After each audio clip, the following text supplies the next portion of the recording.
করছি আমার আরেকটা ব্লগে। হোপফুলি তোমরা সবাই ভালো আছো। তো আজকে হলো সানডে, আমি যাচ্ছি ওয়াল্টার আপটন পার্কে। আজকে প্ল্যান আছে ফিশিং করার। এর আগে দুবার অ্যাটেম্প নেওয়া হয়ে গেছে, but it was A complete failure. তো এবার ট্রাই করছি, হয়তোবা এবার আমাদের ভাগ্যে হয়তোবা কিছু মাছ আসবে। তো পিছনে আমার পুরো ফ্যামিলি আছে, মা, বাবা এবং আমার মেয়ে। হাই, তাহলে আমরা তোমাদের সাথে সবকিছু পুরো দিনটা আজকে শেয়ার করতে আছি। Hopefully it will be fun. Hi there.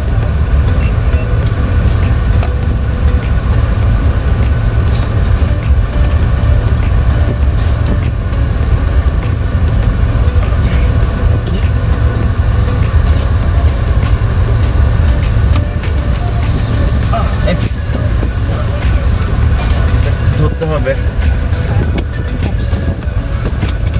Sorry. Okay. তো আমরা পার্কটাতে চলে আসছি। দুপুর অলমোস্ট 1টা বাজে, অনেক দেরি হয়ে গেছে। বুঝতে পারো বাসায় বাচ্চা থাকলে যা হয়, তার জন্য তার ব্যবস্থা করা। সে অনেক কান্না করছিল, সো তাকে শান্ত করানো। এবং আমরা আমার দাদা দিদিদের সাথে আসলাম, সো ওনারাও আসছে একটু দেরিতে, আমাদেরও সব কিছু মিলে একটু দেরি হয়ে গেছে। সো ফাইনালি আমরা এখানে তোমাদেরকে একটু পার্কটা দেখাই। বেশ সুন্দর একটা পার্ক।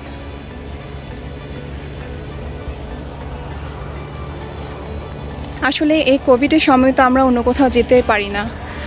চারপাশে যে অবস্থা, আসলে মানুষের সামনে যেতেই ভয় লাগে। সো পার্কটাতে তোমরা দেখতে পাচ্ছ তেমন কোনো মানুষ নেই। সো চিন্তা করলাম ওয়াই নট এখানে। আমরা ফুল ফ্যামিলি, তোমরা এখানে দেখতে পাবা পিছনে সবাই মিলে আড্ডা দিচ্ছে এবং ফিশিংয়ের জন্য ব্যবস্থা করা হচ্ছে। ওয়েদার আজকে চমৎকার, ওয়েদার আজকে খুবই সুন্দর, খুব সুন্দর বাতাস হচ্ছে। তোমরা বুঝতে পারছো কিনা জানি না, চারদিকে দেখো সব দিকে শুধু গ্রিন আর গ্রিন। যেমনটা ওয়েদার দরকার এই সামারে, ঠিক তেমনই। তো মনে হচ্ছে অনেক বেশি মজা হবে। তোমাদের সাথে অনেক কিছু শেয়ার করতে যাচ্ছি, প্লিজ শেষ পর্যন্ত দেখো। আই হোপ তোমাদের এই ব্লগটা অনেক ভালো লাগবে।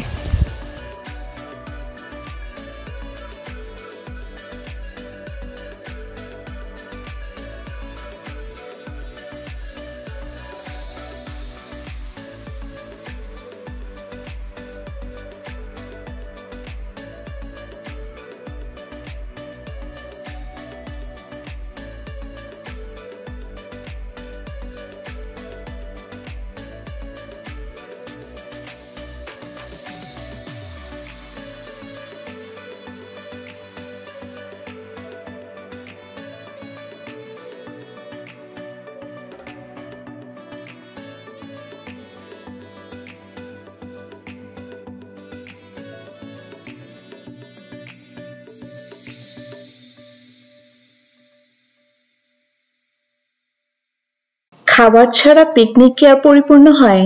তাই আমাদের সাথে ছিল watermelon, cantaloupe, cheese and egg sandwich, vegetable noodles. সাথে আমরা আরো নিয়ে গিয়েছিলাম ডোনাটস। সেদিন অনেক বেশি গরম পড়েছিল, তাই ছিল জুস এবং সম্পাপড়ি, যেটা তোমরা দেখতে পাচ্ছ, biscuits, crispy spring roll, chips. কি ছিল না। আমরা প্রথমে চিন্তা করেছিলাম পোলাও, বিরিয়ানি টাইপস কোনো কিছু নিয়ে যাব, বাট এত বেশি গরম পড়েছিল সেদিন, পরে ডিসিশন চেঞ্জ করে আমরা এইসব খাবারই নিয়ে যাই এবং সত্যি বলতে অনেক বেশি এনজয় করেছিলাম প্রত্যেকটা খাবার।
দিনটি ছিল পিকনিকের জন্য একেবারেই পারফেক্ট। দিনের প্রথম অংশ জুড়ে ছিল খাওয়া দাওয়া, গান, আড্ডা, কিন্তু কোনো একটা কারণে ফিশিং টায়ার হয়ে উঠছিল না। এখন আমরা সবাই মিলে রওনা দিচ্ছি পাশে একটি ছোট্ট শহর কার্সের উদ্দেশ্যে। সাইফুলদা বলল এর আগে নাকি কার্সে গিয়ে তিনি বেশ কিছু মাছ পেয়েছেন। দেখা যাক এবার সাইফুলদার কথা ঠিক হয় কিনা।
পুরো দিনটি আমরা যেভাবে প্ল্যান করেছিলাম ঠিক সেভাবেই গিয়েছে।